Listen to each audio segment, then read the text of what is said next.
আসসালামু আলাইকুম রহমতুল্লাহ। সুপ্রিয় ইসলামিক সুফলি আমল ইউটিউব চ্যানেলের দর্শক শ্রোতা, আপনারা সবাই কেমন আছেন? আশা করি মহান আল্লাহ রব্বুল আলামিনের অশেষ রহমত ও দয়ায় আপনারা সবাই ভালো আছেন। প্রিয় মুসলমান ভাই ও বোনেরা, আজকে আমরা বান্দার যে আমলে আল্লাহ বেশি খুশি হন এ বিষয় নিয়ে বিস্তারিত আলোচনা করব ইনশাআল্লাহ। প্রিয় দর্শক শ্রোতা, আপনাদের কাছে ছোট্ট একটি রিকোয়েস্ট, যদি আমার চ্যানেল নতুন হয়ে থাকেন অবশ্যই চ্যানেলটি সাবস্ক্রাইব করে পাশে থাকবেন। আপনাদের পাশে থাকার কারণে আমরা আপনাদের মাঝে আরও নতুন নতুন মুসলমান ভাই বোনদের জন্য সুন্দর সুন্দর কন্টেন্ট নিয়ে হাজির হব ইনশাআল্লাহ। আমি আপনাদের মাঝে একটি ভিডিও আপলোড করার পূর্বে অবশ্যই চিন্তা ভাবনা করি কোন ভিডিওটা বর্তমান মুসলমান সমাজের জন্য ভালো হবে। বন্ধুরা, কথা না বাড়িয়ে আমরা আজকের আলোচনা শুরু করব ইনশাআল্লাহ।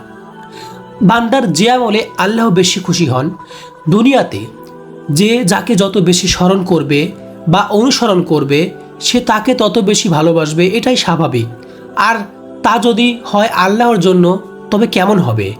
রাসূল সাল্লাল্লাহু আলাইহি ওয়াসাল্লাম হাদিসে পাকে মানুষের জন্য এই আমলটি সুস্পষ্টভাবে তুলে ধরেছেন, যে আমলে বান্দার প্রতি আল্লাহর সবচেয়ে বেশি খুশি হন।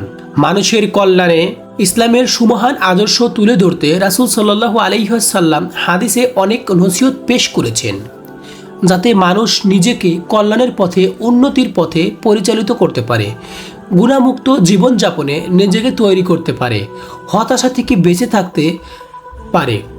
হাদিসে এসেছে, হযরত আনাস ইবনে মালিক রাদিয়াল্লাহু তাআলা আনহু বর্ণনা করেন, আমি রাসূল সাল্লাল্লাহু আলাইহি ওয়াসাল্লামকে বলতে শুনেছি, আল্লাহ পাক বলেন, হে আদম সন্তান, যতক্ষণ পর্যন্ত তুমি আমার কাছে দোয়া করতে থাকবে এবং আমার কাছে প্রত্যাশা করতে থাকবে ততক্ষণ পর্যন্ত আমি তোমার গুনাহ ক্ষমা করতে থাকব, তোমার গুনার পরিমাণ যত বেশি এবং যতই বড় হোক না কেন। সুবহানাল্লাহ। অর্থাৎ এ গুনাহের পরিমাণ যদি আসমান পর্যন্ত পৌঁছে যায় এবং তুমি যদি আমার কাছে ক্ষমা চাও তবে আমি তোমাকে ক্ষমা করে দেব। এ ব্যাপারে আমি কোনো ব্যক্তির পরোয়া করব না। আল্লাহ তাআলা আমাদের জন্য কত সুমহান কথাটা বলেছেন। হে আদম সন্তান, তুমি যদি আমার কাছে গোটা দুনিয়ার সমান গুনাহ সহ উপস্থিত হও, তাওবা করো আর শুধু আমার সঙ্গে কাউকে শরিক না করো, তাহলে আমি ঠিক গোটা দুনিয়ার সমান ক্ষমা নিয়ে তোমার দিকে আসব। সুবহানাল্লাহ। হাদিসের আলোকেই বোঝা যায় বান্দার যে আমল আল্লাহ তাআলা সবচেয়ে বেশি খুশি হন তা হলো গুনাহের পরিমাণ যত বেশি হোক না কেন তাওবা করে আল্লাহর দিকে ফিরে আসা। তবে মুমিন মুসলমানের কিসের ভয়? নিজেদের আল্লাহর প্রিয় বান্দায় পরিণত করতে মুসলিম উম্মার কিসের ভয়? সুতরাং আর দেরি নয়, আল্লাহর সবচেয়ে প্রিয় বান্দা হতে তারই কাছে খাঁটি তওবা ইস্তিগফার করা খুবই জরুরি।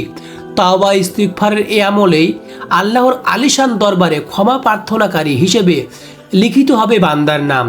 আল্লাহর প্রিয় বান্দায় পরিণত হবে মুমিন। অর্থাৎ এখন সবচেয়ে বড় যে দোয়াটি হলো, যে দোয়ার মাধ্যমে আল্লাহ তাআলা বেশি খুশি হন, তা হলো আস্তাগফিরুল্লাহাল্লাযী লা ইলাহা ইল্লা হুয়াল হাইয়ুল কাইয়ুম ওয়া আতুবু ইলাইহি। অর্থাৎ আমি আল্লাহর কাছে ক্ষমা চাই, যিনি ব্যতীত কোনো মাবুদ নেই, যিনি চিরঞ্জীব, চিরপ্রতিষ্ঠিত, এবং তার কাছে তাওবা করো, তার গুনাহসমূহ ক্ষমা করে দেওয়া হয়, এমনকি সে যুদ্ধক্ষেত্র থেকে পলায়ন করার মতো গুনাহ করলে। সুবহানাল্লাহ। আল্লাহর সবচেয়ে প্রিয় বান্দা হওয়ার শ্রেষ্ঠ আবেদন, যা অর্থ বুঝে অন্তর থেকে সবসময় পড়া জরুরি, বিশেষ করে সকাল সন্ধ্যায় একান্ত আবশ্যক। অর্থাৎ, হে আল্লাহ, তুমি আমার প্রতিপালক, তুমি ছাড়া কোনো প্রভু নেই, তুমি আমাকে সৃষ্টি করেছো, আমি তোমার বান্দা, আমি সাধ্যমতো তোমার কাছে দেয়া ওয়াদা ও প্রতিশ্রুতি পালনে সচেষ্ট আছি। আমি আমার কৃতকর্মের অনিষ্ট হতে তোমার কাছে আশ্রয় চাই। আমাকে যে নিয়ামত দান করেছে তা স্বীকার করেছি এবং আমি আমার পাপসমূহ স্বীকার করেছি। অতএব তুমি আমাকে ক্ষমা করে দাও, কেননা তুমি ছাড়া আমার আর কোনো ক্ষমাকারী নেই।